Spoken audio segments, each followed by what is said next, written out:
Chegamos ao final dessa série com o Richard Domingos, nosso grande especialista. Obrigado, Richard, por estar aqui. Cara, muita informação, muita gente já querendo saber tudo. Depois, no final, vou pedir para você deixar os seus dados aqui para a gente falar, para você responder um monte de perguntas que vai surgir aí. Eu sou especialista em educação financeira, trabalho comportamento, eu trabalho a parte financeira do cidadão e da empresa, principalmente, mas principalmente aqui olhando para o universo da parte tributária, você é a pessoa mais apropriada aqui, que é reconhecida hoje no Brasil com relação à parte de imposto de renda pessoa física. Richard, o tema hoje é um tema um pouco polêmico, porque as pessoas têm medo do leão, sabe aquele medo assim, malha fina,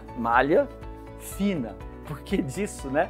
O que é malha fina? Por que as pessoas têm tanto medo e ficam torcendo? Aí ela fala assim, não, foi processada, minha restituição veio, tá tudo certo comigo. Eu acho que não é bem assim também não. E eu queria que você discorresse aí sobre malha fina, os cruzamentos, quais são os mais prováveis erros que acontecem no dia a dia. Falar um pouco de malha fina, a gente tem que também dividir um pouco os tipos de verificação fiscal que a Receita Federal faz nas declarações de imposto de renda. O que é malha fina? Para exemplificar para os nossos inscritos. Malha fina, como o nome próprio já diz, é uma malha de sistemas que confrontam informações. A Receita Federal ela recebe diversas informações de diversas fontes pagadoras ou receptoras de rendimentos. Então, é o caso de cartões de crédito, o caso de cartórios, é o caso de imobiliárias, empresas, instituições financeiras, enfim, ela recebe toda essa massa de informação por diversos tipos de declarações. A pessoa física, quando ela faz a sua declaração de imposto de renda, muitas das informações que ela está declarando para a Receita, alguém já fez a outra perna, a outra informação para a Receita. Então, a Receita ela recebe essas informações de diversas fontes, diversas empresas, pessoas físicas, jurídicas, enfim, ela, com base nessas informações, o contribuinte, ao fazer a sua declaração de imposto de renda, ele acaba informando a sua versão dos fatos. E a malha fina é justamente isso, confrontar as versões dos fatos, né? Ela faz com que a declaração, estando coerente, as informações prestadas das duas fontes, tanto quem está pagando o rendimento quanto para quem está recebendo o rendimento, ela passa essa declaração pela malha, como se fosse uma peneira. Malha fina não é uma fiscalização, né? Inclusive malha fina ela tem primordialmente o controle de rendimentos tributáveis e despesas dedutíveis. A malha fina controla isso, o cálculo do imposto. Ela não controla a evolução patrimonial, se você comprou bens acima do que você ganhou. Então a malha fina ela só faz esse confronto de informação. Lancei uma despesa médica, né, de uma clínica que eu fui, essa clínica tem que ter lançado o valor que eu paguei. Paguei uma assistência médica, essa assistência médica tem que ter declarado o quanto eu paguei. Recebi salário, né, eu recebo o informe de rendimento da pessoa jurídica e esse salário foi declarado pela empresa que me pagou. Então é esse encontro de informações que a Receita Federal tem. E aí você fala para mim, Richard, então, se a Receita tem as duas informações, já tem a informação, por que ela pede para você? Né? Porque a declaração da fonte que paga rendimentos pode estar errada, né? E ela libera para o contribuinte, através de uma funcionalidade chamada declaração pré-preenchida, que o contribuinte pode, por meio de certificado digital ou conta digital ouro ou prata, baixar essa informação do site da Receita. Então, ele pode iniciar a sua declaração de imposto de renda com todas as informações das outras fontes da sua declaração, para justamente errar menos. Que já está lá. Quer dizer, já se está você lá. pretendia fazer alguma coisa, não dá mais para fazer, está lá. Fazer alguma coisa ou não... Pode ser que até esteja errado. Pode ser que esteja errado. E acontece muito. Acontece muito. Comigo mesmo, a declaração pré-preenchida foi um exemplo prático. Eu esperei até o dia 15 de março para fazer minha declaração. Eu queria entender o que a Receita já tinha de informação para não ter que lançar de novo. Quando eu iniciei a minha declaração com a pré-preenchida, diversas informações não estavam lá. Principalmente informações de médicos e dentistas. Por quê? Porque essa informação ela só vai ser incluída dentro da declaração de imposto de renda quando esses profissionais fizerem a sua declaração de imposto de renda da pessoa física. Quer dizer, então não vai cruzar nunca. Por isso que é importante. Iniciou a declaração pré-preenchida, não confie no que está ali dentro, confira. Então isso é malha, Reinaldo. Malha é esse cruzamento. Qual que é o problema da malha? O problema da malha não é a malha em si. Se você tiver com a documentação correta, que você fez a declaração, informou para a Receita Federal tudo aquilo que você deveria informar de forma correta, você não tem que se preocupar. É óbvio que o transtorno vai ser o quê? Esperar o prazo das restituições de imposto de renda, que são 5 lotes, né? Começa em maio e termina em setembro. A partir de quando fecha o último lote, você pode abrir um processo chamado acompanhamento de malha fiscal, né? No próprio portal da Receita Federal. Com esse processo, você vai juntar todos os documentos que você prova que você está certo e um fiscal da Receita Federal vai analisar a sua declaração de imposto de renda e analisar as informações que você prestou para a Receita. Se estiver coerente, ele libera a sua declaração da malha, libera seu imposto de renda para restituir ou processa a sua declaração simplesmente assim. Esse é um tipo de verificação. Lembra que eu falei para você que esse é um tipo, malha fina é um tipo de verificação. A declaração foi processada, restituiu o imposto, acabou, estou quites com a Receita Federal, a Receita Federal não pode vir me cobrar de mais nada. Não, não é isso. Literalmente não. A Receita Federal ela tem 5 anos fiscais. Peraí, eu não entendi. A pessoa recebeu a restituição ou pagou o imposto que tinha que pagar? Declaração processada? Processada a declaração, dá para fazer, dá para saber disso? Sim. Quer dizer que não acaba aí meu risco de ser cruzado ou o risco de ser fiscalizado? Não. Aí é fiscalizado. Não existe por parte da Receita Federal e de nenhum órgão público, né, hoje vigente no Brasil, a homologação, que seria uma chancela que está certo, o que eu tenho na Receita Federal ou na Secretaria de Fazenda. O fisco não te dá essa carta branca. Você declara o que você fala que é correto, ele faz os principais cruzamentos. Passando por essa primeira fase de cruzamento, você pode ser fiscalizado nos demais campos da declaração, por exemplo, na questão da evolução patrimonial que nós falamos em um dos nossos episódios aqui. A pessoa física que não conseguiu justificar o aumento patrimonial, eu comprei um apartamento, comprei um carro, né, paguei à vista e não tem o rendimento de origem, a malha fina não vai pegar isso. A declaração vai ser processada. E pode comemorar até aquele momento. Depois começa o quê? A prescrição, a decadência, que é o fisco, tem 5 anos para analisar o restante da sua declaração de imposto de renda, inclusive essa questão de origem e aplicação de recursos dentro do imposto de renda. A pessoa física ela pode ser fiscalizada com cruzamento de informação financeira, né? Por exemplo, a movimentação financeira que eu faço na minha conta bancária. Opa, peraí. Quer dizer, na conta bancária, se eu tenho lá uma movimentação rodando lá 50 mil que entrou esse ano, mais 100 mil que entrou, e isso aí veio de um outro recurso que não foi tributado, não foi nada. Eu posso ter nessa situação que eu não declarei, aí a pessoa acaba não declarando aqueles 100 mil que ela tem lá. Isso pode vir a ser um cruzamento posterior, talvez não se pegue no primeiro processamento. Na malha fina não vai pegar, mas não vai pegar. O que acontece, né? Aí nós temos que entender que o imposto de renda, ele é um imposto sobre a renda. Nem tudo que eu movimento na minha conta bancária é renda.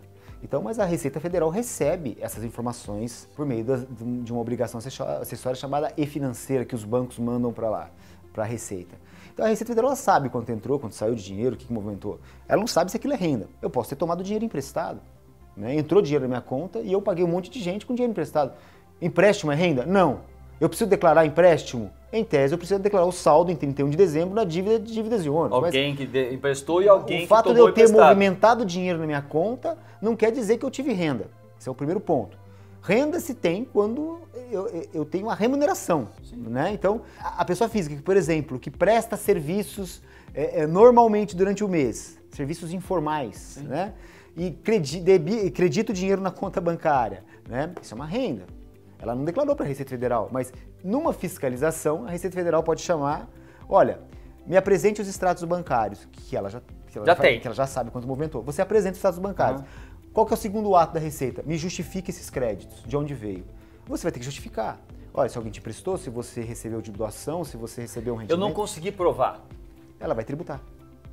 Na tabela de imposto de renda. Com multa de 75% a 150%. Peraí, não é mais a multa normal de 20%? Não. Na fiscalização já muda a regra. Já muda a regra. Aí é punitiva. Aí vai de 75% a 150%, que pode chegar a 212% se você tentar impedir a fiscalização, se você tentar embaraçar a fiscalização. Não é bom negócio dever para a Receita, porque não é bom negócio. Mas, então, a pessoa física tem que tomar um cuidado sim, né? A gente vive momentos difíceis que podem ser piorados com a Receita Federal na nossa cola. Então, tem que fazer uma formalização. Existem formas hoje de você reduzir a sua carga tributária, tendo empresas, fazendo as coisas de forma correta, né? E não pensar que você é mais esperto que a Receita Federal, porque ela só pode não ter estrutura para fiscalizar todo mundo, mas seus dados estão lá. Cada vez mais eu vejo que a Receita Federal está paramentada, cada vez mais, né, cruzando mais, a parte de tecnologia dela cresce assoberbadamente, é muito forte, né? É verdade isso? É verdade, a Receita Federal do Brasil, aliás, o sistema tributário brasileiro hoje, ele é um dos mais complexos do mundo, mas também que tem mais aparato tecnológico para você processar informações. O que o governo não tem é braço para fiscalizar todo mundo. Ainda que ele faça uma fiscalização eletrônica, que é o caso da malha, chega em um determinado momento que precisa da análise humana. Então, a malha fina, ela verifica se você lançou os pagamentos e rendimentos tributáveis corretamente. Não estão corretos. O que acontece? Abre-se um processo de malha. E quem vai ver? O ser humano. Então, quanto mais gente ficar preso na malha, mais fiscais vão ficar tomados com essa atividade. A fiscalização, ela pode ter o início por um cruzamento de informação, um descasamento, por exemplo, de movimentação financeira com as rendas que você declara. Pode ter um indício de fiscalização, né? Pode ser que ela transitou dinheiro que não era dela, pode ser que ela movimentou dinheiro da empresa, porque a empresa tinha algum problema na conta bancária. Isso não é renda, né? Então, a Receita, você pode cair numa fiscalização por esse tipo de problema e você provar para a Receita Federal que não era renda. Agora, vai precisar do ser humano. E aí que entra o problema. Hoje, todas as fiscalizações da Receita Federal são basicamente eletrônicas. Você não tem mais jurisdição. Você pode estar fiscalizando aqui, sendo fiscalizado um contribuinte de São Paulo, você pode estar sendo fiscalizado em Recife. Sim. Porque a Receita hoje distribui para o Brasil inteiro, onde tem mais pessoas para atender ou tem menos trabalho, ela vai distribuindo os processos para diversos lugares do Brasil. Resultado, malha fina é apenas um trabalho mais sistêmico, né, primário, mas isso não abstém de ter os próximos 5 anos uma fiscalização, uma intimação da Receita, falar assim, olha, nós estamos aqui para chamar para você justificar isso. Não eles vão chegando colocando lá, eles vão apresentar isso, né? Porque a Receita tem um indício, ela vai te notificar, apresentar documentos para ela constatar se aqueles indícios de sonegação fiscal são verdadeiros ou não. E cabe a você... Deixa eu olhar para aquela câmera, agora vai falar o seguinte, qual a fórmula mágica para não cair no beabá da malha fina? A primeira coisa que você pode utilizar são as próprias ferramentas que a Receita Federal ela te disponibiliza, né? Você pode ter acesso ao portal ECAC da Receita Federal, depois a gente vai colocar aí no link. Sim. Com seu certificado digital e-CPF ou sua conta digital GovBR Ouro Prata. Você consegue baixar todos os seus informes de rendimentos por meio do portal da Receita. Aqueles informes de rendimentos são as informações que foram prestadas por outras fontes. Uma segunda situação, você pode começar sua declaração com uma declaração pré-preenchida, né? Obviamente você não pode confiar no que está aquilo ali, né? Como eu falei para você, porque existem declarações sendo processadas a todo momento e entregue a todo momento. Mas é um grande ponto para você começar a entender se você esqueceu de lançar algum rendimento tributável, então vai aparecer ali na declaração de imposto de renda. Esses 2 pontos são iniciais. Ao fazer a sua declaração de imposto de renda e entregar a sua declaração de imposto de renda, a Receita disponibiliza um aplicativo para você, que é o Meu Imposto de Renda, para você acompanhar o processamento da declaração. E a qualquer momento que você detectou que sua declaração foi retida em malha, você pode... A Receita vai te falar o porquê. Ela fala, olha, você está com um problema aqui por causa de dependente. Você tem muito dependente no seu CPF. Ou você tem despesas médicas incompatíveis. Ou você tem algum problema de omissão de rendimentos. Já vem detectado. Já vem falando o que é. Você não sabe exatamente qual é, mas você sabe que é naquela natureza. Você pega os documentos que você fez sua declaração de imposto de renda, confere, de fato. Se você deixou de lançar alguma coisa, corrija, faça uma declaração retificadora, com o mesmo programa que você fez, na mesma plataforma, entrega para a Receita Federal, volta ao status em processamento, continua acompanhando o processamento da declaração processada, vai ser restituído, e aí é a vida que segue. Aí é só acompanhar o campo da decadência, né, para ver se eu vou ser fiscalizado em 5 anos. Que a maioria dos brasileiros, há de convir comigo, a Receita não tem capacidade de fiscalizar 30 milhões de contribuintes. É praticamente impossível. Ela vai filtrar pelos seus tipos de... Valores também, né? Sim. Valores mais montantes. Mas basicamente é isso. A declaração de imposto de renda ela não termina quando você entrega, né? Ela termina a fase de elaboração. Mas é interessante que você acompanhe o processamento para você não ter, por exemplo, uma despesa glosada, uma auto-infração vindo por um processo de malha que você descuidou. Eu sempre falo que é muito importante a causa de tudo isso, onde nasce, né? Se você tem 12 meses para fazer a declaração, que ela é mensal, é importante, né, Richard, ter essa documentação, é isso? A ponta do... Isso. Você abrir hoje do digital, né? Nem existe mais pastas físicas, mas quem gosta de papel é só imprimir, guardar seus recibos médicos, notas fiscais, despesas, uma pastinha ou uma pastinha virtual no seu computador, abrir lá despesas médicas, abrir uma pasta de imposto de renda e ir arquivando esses comprovantes durante o ano. Por que contratar uma empresa contábil para fazer imposto de renda? Você acha que isso hoje... Eu vejo que cresce esse movimento, né? Porque as pessoas têm cada vez menos informação, por mais que a tecnologia traga, são muitos cruzamentos e tal. Por que cresce o número de declaração de imposto de renda feita por profissionais da contabilidade? Eu sei porque a Confirp cada dia cresce mais, o número, em vez de reduzir, está crescendo. Como é que é isso? Cresce primeiro porque a tabela do imposto de renda está congelada e vai enfiando um monte de contribuinte novo para entregar imposto de renda. Isso é um fenômeno que vai acontecer enquanto essa tabela estiver congelada.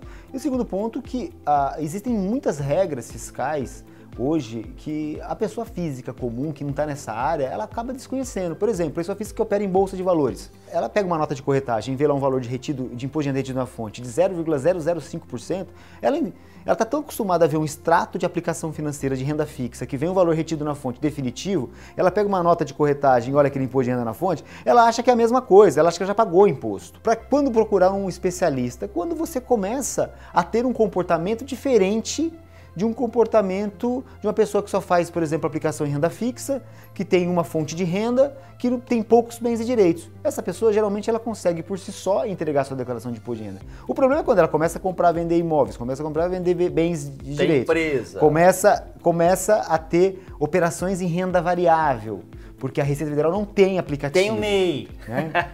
Tem o MEI, que não tem contabilidade. Então, esse perfil de pessoa que começa a ter uma certa complexidade, ela precisa ser acompanhada mensalmente.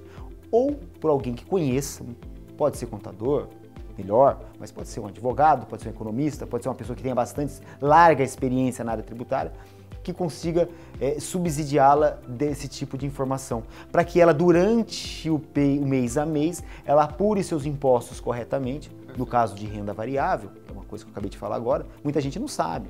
Quando vai fazer declaração de imposto de renda com a gente, chega lá para a Confirp, um monte de notas caem de corretagem. Mas você tinha que pagar imposto mensalmente. Cadê a apuração do ganho de capital? Não, não fiz. Tá retido na nota aí o meu imposto. Não, isso aqui é o come cotas dedo duro da Receita, porque é por aquela retenção que a Receita sabe que você operou em bolsa. Enfim, tem que ter um especialista. Para fechar aqui, como é que faz para encontrar Richard Domingos, Confirp? Como é que é isso? Convida esse público aqui, ó. Essa família do canal Dinheiro à Vista agradece. Fácil.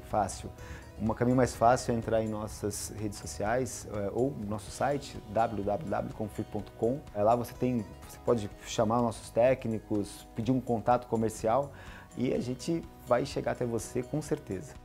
Chegamos ao final, quero agradecer, Richard Domingos. Muito bom, esclarecedor e tenho certeza que outras oportunidades chegarão. Gente, gostaram, né? Tenho certeza. Valeu, obrigado, Reinaldo, obrigado a todos. Fala para eles, bom imposto de renda para todos. Bom imposto de renda, hein? Até mais, gente. Tchau.